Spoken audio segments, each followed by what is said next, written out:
Pak Agus emang senang menjadikan foto sebagai penanda zaman juga ya?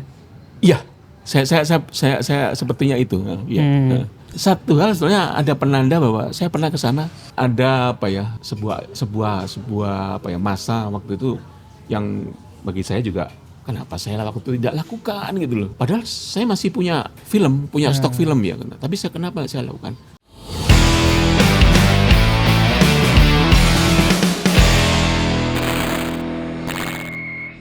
Halo, balik lagi di Voice of Raus. Episode kali ini kita bakal ngobrol bareng Pak Agus Wahyudi yang masih remaja.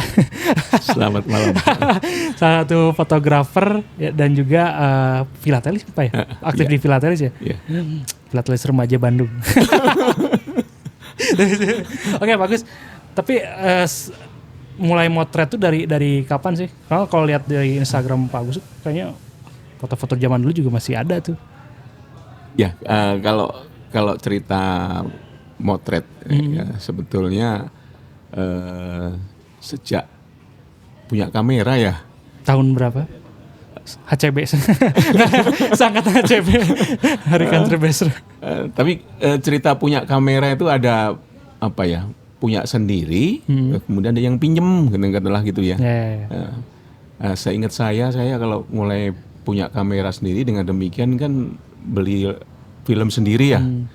Itu film tuh. Tahun berapa ya? 70-an lah, 70-an ya? 75 atau 76 lah gitu loh. Itu sebetulnya juga karena dipancing dengan kegiatan sekolah ya. Waktu itu di SMP itu ada Pak Guru itu nyiapin ekstrakurikuler atau iya itu ekstrakurikulernya cuci cetak. Oh mahal berarti dulu ya. Itu mahal kayaknya.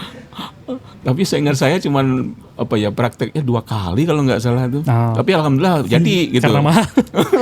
Jadi develop ya isinya.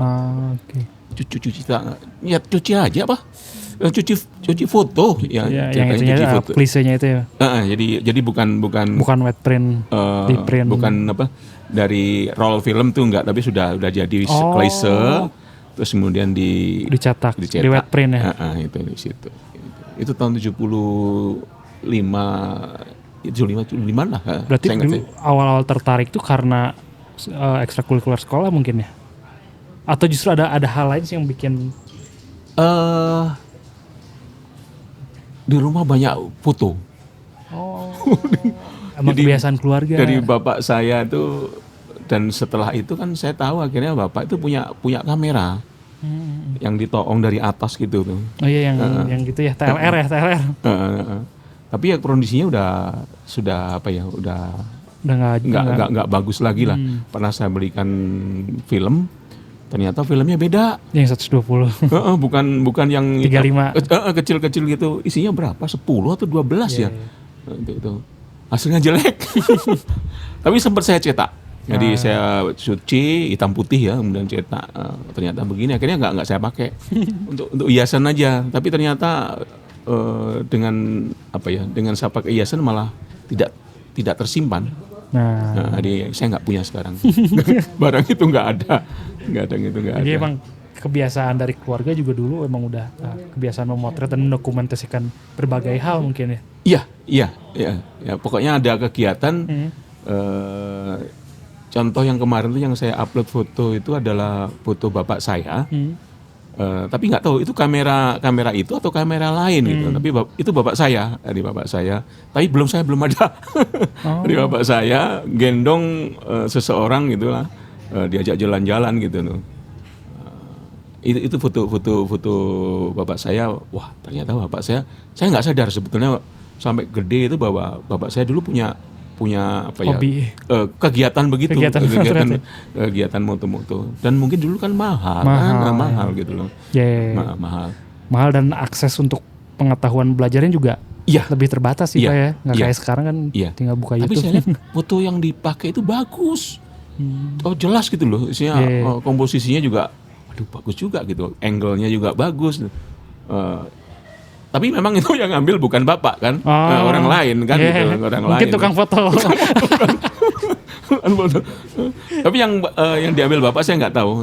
Kan situ juga ada kegiatan kayak ada pemain musik lah kan itu ada. Itu yang foto-foto yang apa ya? Yang saya simpan sampai sekarang. Tapi dari awal itu Pak Agus mulai motret apa sih dia dulu awal-awalnya? Saya biasanya kalau pergi itu selalu bawa kamera. Traveling berarti ya? Nggak jauh sih. Oh nggak jauh ya, Pergi bukan itu, traveling. Dulu kan ya akses kita kan terbatas ya. Hanya pergi ke mana ya, ke desa gitu aja lah. Ya saya bawa kamera. Kemudian ada filmnya gitu loh. Ya sekedar moto, saya kadang-kadang juga nyesel juga. Ngapain moto pemandangan ya gitu loh. Itu setelahnya akhirnya saya menghindari itu, tidak moto pemandangan. Kenapa? Pure gitu. Sayang kan?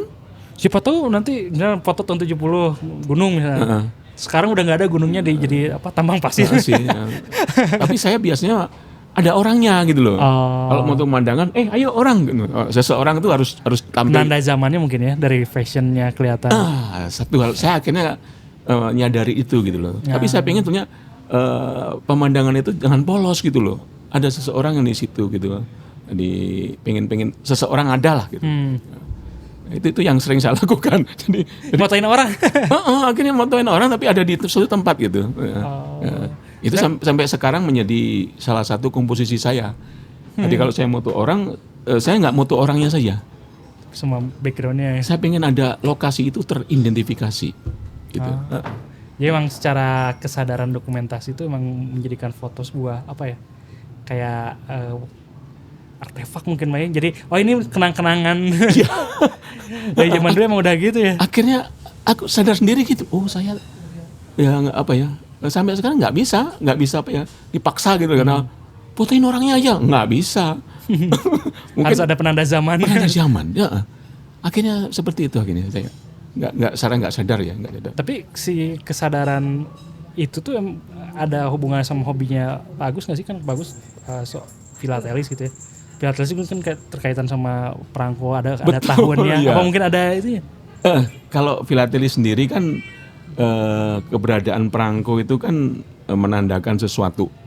Ya katakanlah perangko presiden Jokowi.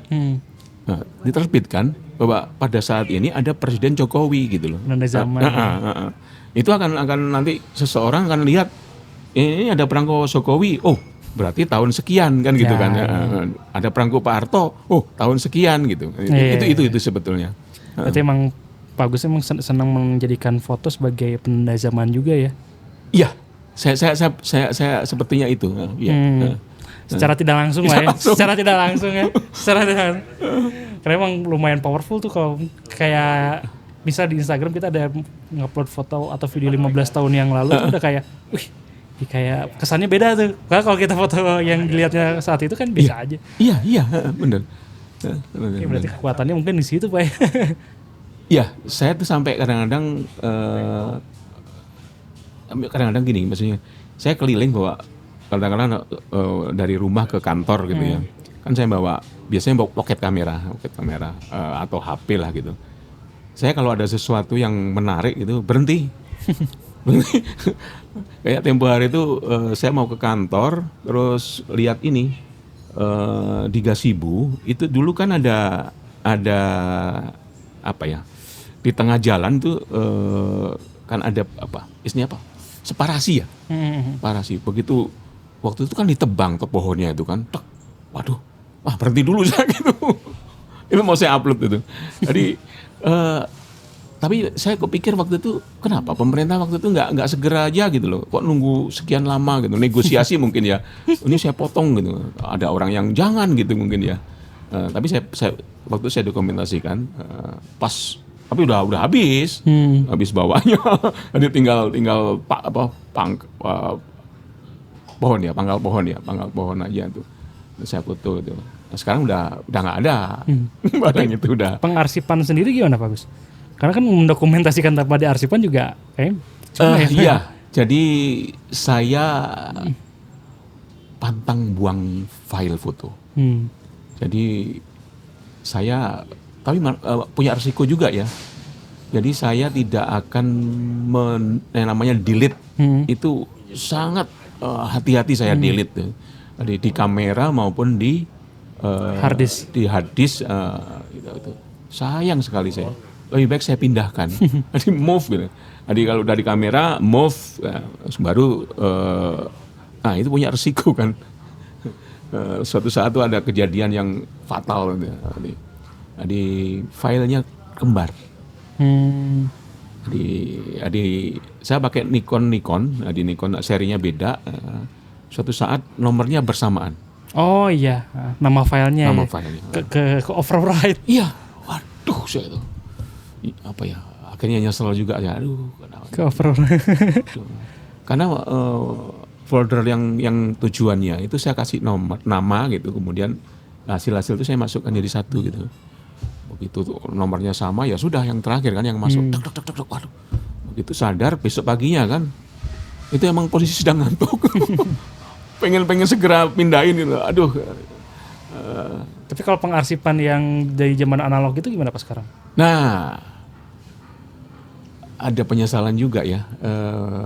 Maksud saya gini, saya punya klise di film negatif ya, negatif.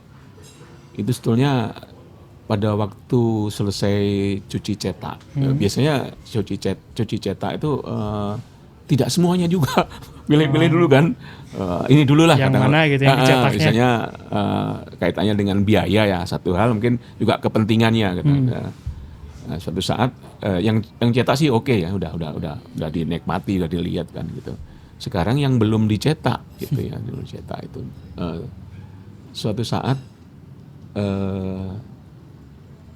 rumah bocor. Kehujanan. Bocor. Terus kemudian ngenailah kardus itu. Kardus yang isinya klise itu. Rusak. Satu tumpuk itu, satu kardus Indomie ya. Indomie satu kardus. Rusak semua sih enggak ya. Hanya sudah ketahuan kan besok paginya gitu.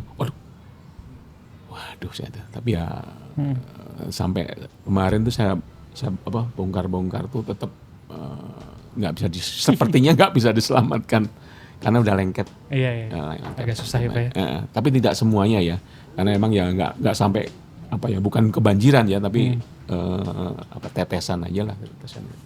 Tapi mulai sekarang emang jadi lebih hati-hati dan rapi, terutama untuk yang arsip-arsip analog. Gini, saya sendiri juga selama ini kan tidak mengenal yang namanya plastik ya. Jadi kontainer ya. Saya nggak kenal gitu loh. Karena saya kalau beli kontainer berapa banyak gitu loh. Karena banyak. Jadi kardus tuh ya. Nah itu yang bahaya. Itu maka sudah. Aku ya gimana lagi saya kadang-kadang gitu loh. Itu terus kemudian yang akhirnya sekarang saya nyelamatkan yang sudah cetak.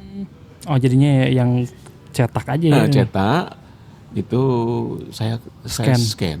Jadi digitalisasi ya. Biar arsip yang analog tetap kejaga gitu. Aku juga ngebayangin kalau yang klise sendiri itu negatif itu dicetak pun hasilnya juga nggak bisa optimum juga kan. Kecuali di scan kan sekarang lagi ini ya. Sekarang yang fotografer analog juga sekarang hasilnya di scan Pak. Jadi digital tapi jadi bagus itu. Tapi aku lihat kok ada nggak seterang aslinya awal-awal gitu loh.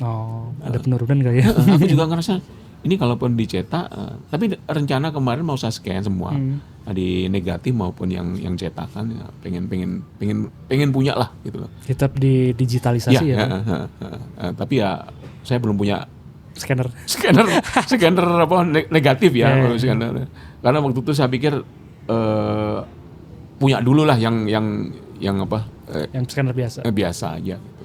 Tapi dari dulu kenapa sih Pak tertarik buat ngedokumentasikan terutama event ya? Kayak banyaknya lihat di Instagram juga kayak event korporat gitu, tapi emang selalu Pak Agus yang bawa kamera gitu. Kenapa kayaknya perlu nih. Sebetulnya kalau kaitannya dengan di kantor itu bukan tugas saya kan gitu kan ya. Iya makanya kenapa sih gitu. Itu bukan tugas saya gitu. Malah kadang-kadang nyesel juga kan. Kenapa saya nggak nebeng ya? Nebeng maksudnya nebeng di foto?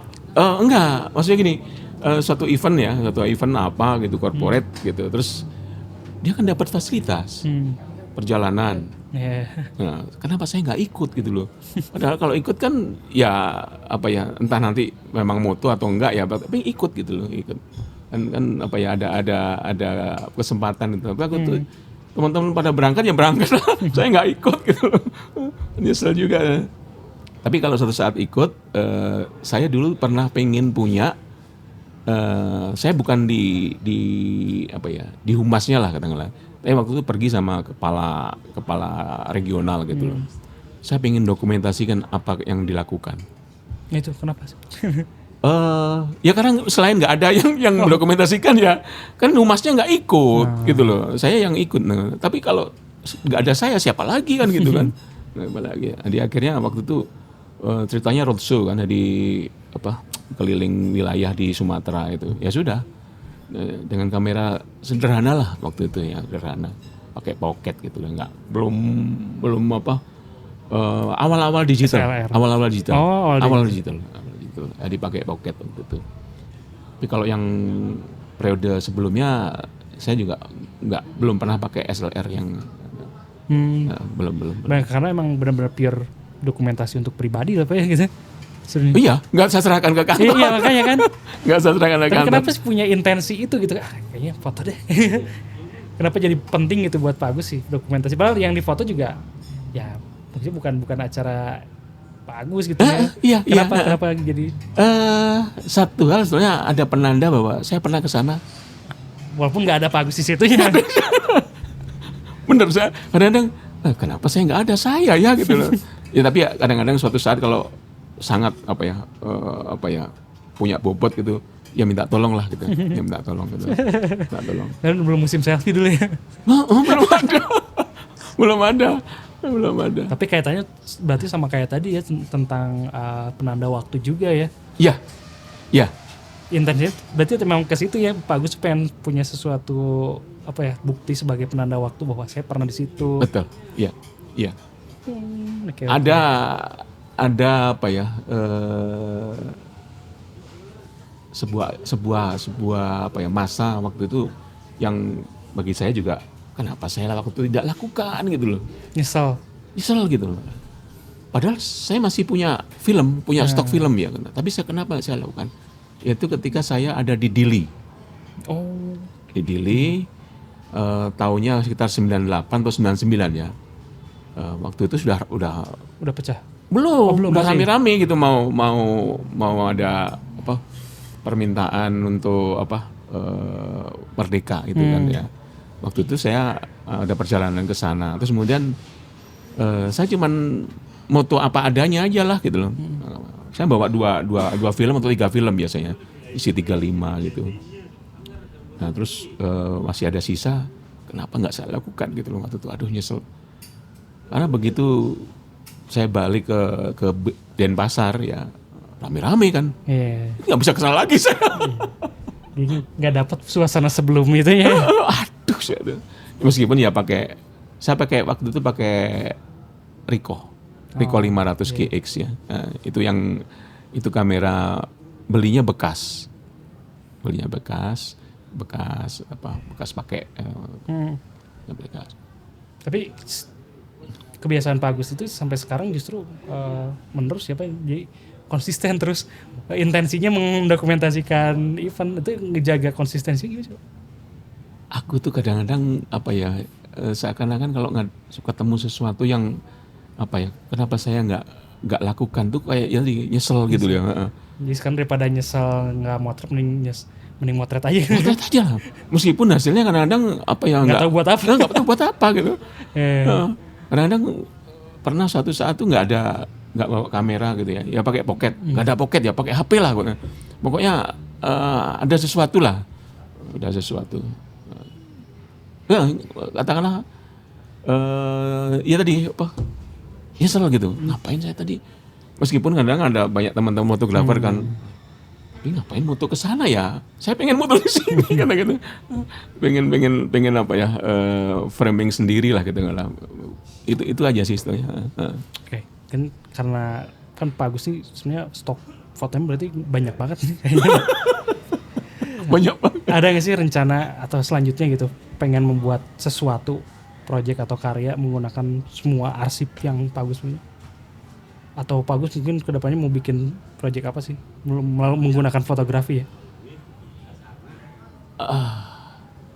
Kalau kaitan dengan dokumentasi kayaknya gini, saya tempo hari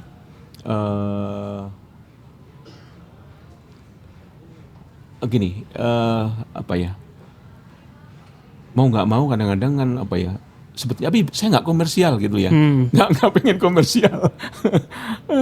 Jadi ada teman saya buat buku annual report, terus kemudian dia nggak, sepertinya ya dia ngubungin sama institusi resmi, ya institusi resmi. Aku minta foto apa gitu, kegiatan banyak dia minta, kegiatan apa tuh direksi atau apa, yang saya nggak punya kalau itu kan gitu loh. Terus kemudian kegiatan apa gitu, saya juga gitu, aku punya tapi nggak lengkap, nggak selengkap teman-teman kan gitu loh ya. Ya udah, coba dilihat gitu, barangkali kepake gitu. Tapi sampai sekarang saya nggak tahu yang mana foto saya yang dipakai. Saya waktu itu ngasih ke dia itu sampai berapa? Mungkin 100 foto. 100 foto. Tapi macam-macam. Ada kegiatan sosial, kemudian peresmian apa begitu. Saya dibayar. Dikasih honor untuk gitu. arsip ya. Dikasih honor ya waktu itu. Ya sudah, saya nggak ngitung satu fotonya berapa ya gitu, makanya saya kasihkan. Tapi saya nggak tahu hasilnya yang dipakai itu yang mana gitu, saya nggak tahu. Itu terus tempo hari ada temen mau nerbitin katalog, ya, Pak aku minta foto Bandung. Terus foto Bandung apa gitu, gedung sate gitu. Bukan Pak, kebetulan saya punya ini Pasopati. Ya, waktu itu mau ya saya kirim gitu. Tapi nggak ada honornya, ya nggak apa-apa saya gitu. Tapi nama saya ya gitu aja. Nah, gitu. Udah kalau itu cetak saya. Tapi lupa aku dokumennya, karena waktu itu yang dikasih saya PDF-nya, bukan hasil cetaknya ya itu. Buku itu. Iya. Katalog gitu ya. Iya katalog. Mau saya buka lagi di file-file saya, barangkali ketemu gitu loh. Saya nggak, bukan terakhir nih. Kalau tadi ngomong pengarsipan bagus, enggak juga gitu loh. Kadang-kadang ribet gitu, maksudnya ini di mana ya? Nggak konsentrasi lah katakanlah gitu. Dan pada waktu itu saya juga nggak ngerasa perlu gitu loh. Tapi ternyata begitu kesini, saya dulu support ke siapa aja lah gitu. Terus akhirnya saya coba dokumentasikan satu-satu. Mudah-mudahan ketemu. Terus gitu. Kalau foto, kalau tadi kan foto-foto kegiatan yang contoh kegiatan. Kalau foto-foto yang bagi saya sih foto apa ya? Enak dilihat tuh apa ya namanya istilahnya ya? Ya kayak tadi yang mau indie apa gimana? Contoh pemandangan. Iya, mau indie. Oh gitu ya. Yang kayak lukisan zaman Belanda gitu. Yang kayak gitu saya nggak pengen dokumen isinya jadi sesuatu gitu loh. Malah saya mungkin orang telat masukin ke mana? Ke Shutterstock ya. Yeah. Karena juga susah juga sih.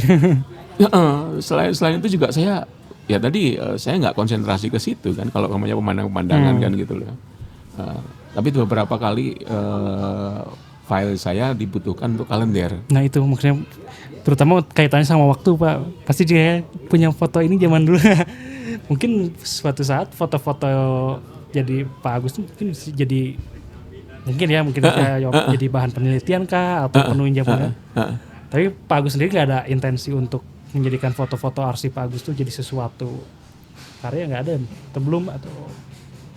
Kalau yang gini, kalau yang foto-foto saya tuh sebenarnya setiap foto kan ada yang pilihan ya. Yang pilihan tuh biasanya saya simpen. Kemudian pilihan kedua itu yang saya upload di Facebook. Jadi saya masih punya yang isinya jagoan saya lah katakanlah gitu. Unpublished. Bener, itu yang dulu gitu saya begitu milih ya isinya biasanya kalau saya setelah moto tuh saya sortir kan. Ini oke, ini yang kedua, ini yang ketiga atau yang siap dia dibuang lah katakanlah, yang tapi belum saya buang, tetap ada. Hanya biasanya kalau yang tidak dibuang itu saya kadang-kadang ada kesalahan ya, komposisi dan lain-lain itu kadang saya pelajari, ngapain saya begini ya, atau pencahayaannya atau apa, itu biasanya itu nggak saya buang. Terus kemudian yang saya upload itu biasanya yang kedua. Yang pertama saya simpen. Nah itu yang pertama mau dilihatnya gimana? Nah itu yang beberapa kali saya unggah, tapi ada momen-momen tertentu ya, momen-momen tertentu gitu. Itu saya unggah. Maksud saya begini, kalau tadi ngomong rencana itu, dulu saya pernah punya rencana. Kebetulan kan istri saya juga moto. Oh iya. Jadi kalau ada event fotografi itu kami berdua biasanya, Tapi saya sudah pernah janji, jangan sama fotonya. Ngapain? Jadi jangan, kalau samanya bukan berarti saya nggak boleh diikutin di kiri kanannya gitu ya, Pak ya. Jangan sama. Nanti suatu saat tuh kalau belajar tuh bisa variasi gambar gitu, itu kan. Nah, saya dulu pernah punya rencana mau buat buku, fotonya masing-masing. Dengan istri ya? Oke. Tapi udah kelewat. Kemarin tuh rencananya buat 100 foto. 100 foto, saya umur sekian, istri saya umur sekian, dijadikan satu fotonya 100. Sekarang udah lewat 100 lebih. Milih lagi nih saya gitu. Pernah punya rencana begitu. Ya mungkin suatu saat bisa direalisasikan Pak ya. Mudah-mudahan. Jadi 200 atau nggak harus 100 juga. Jadi tapi menggabungkan foto bagus sama istri juga menarik sih Pak. Kayaknya. Ya. Mungkin ya. Ya itu. Meskipun sementara istri saya kan udah pernah beberapa kali kan nerbitin buku. Maksudnya buku hasil ujian. bukan buku foto bukan? Buku foto. Buku foto. Kan di Ibu di Ipong kan udah ujiannya kan gitu. Sekolah foto ya. Jadi yang yang udah lulus jadikan buku kan di situ. Seperti itu. Iya. Oke, bagus. Semoga harapan yang tadi proyek yang bareng istrinya juga cepat bisa terrealisasikan. Mudah-mudahan. Kita bisa lihat. Mudah-mudahan. Oke, teman-teman, sekian untuk episode kali ini. Sampai jumpa di episode selanjutnya. Bye. Terima kasih. Oke.